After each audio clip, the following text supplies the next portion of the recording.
Les Français sont plutôt opposés à la participation de la France à un conflit militaire contre l'Irak. En effet, selon un sondage, 57% des Français sont contre une participation à un conflit, 36% souhaitent cette participation.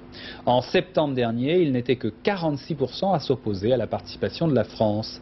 Mais les Français sont tout de même assez réalistes. 59% d'entre eux jugent en effet probable que la crise du Golfe va déboucher sur un conflit.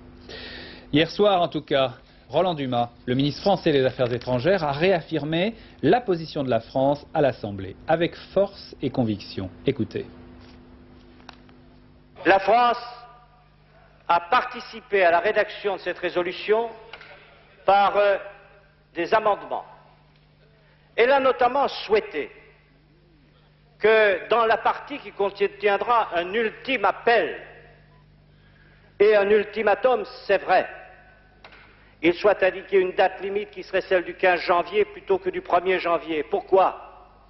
Simplement pour donner toutes les chances, fussent les dernières, à la paix, et faire qu'enfin, jusqu'au 15 janvier prochain, l'embargo puisse produire ses effets. Nous serons presque aux 6 mois dont vous avez parlé.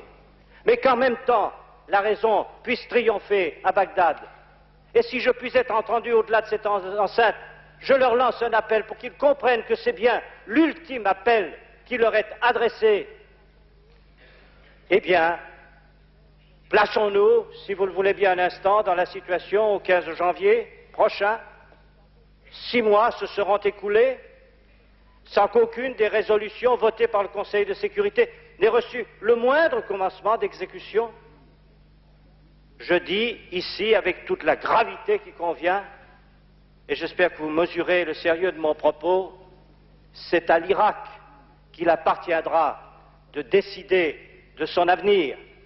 C'est entre les mains des dirigeants irakiens que se trouvera le choix fondamental qui se situera à ce moment-là entre la paix que nous souhaitons, que nous voulons toujours et que nous sommes prêts à rechercher, ou alors le risque de l'affrontement.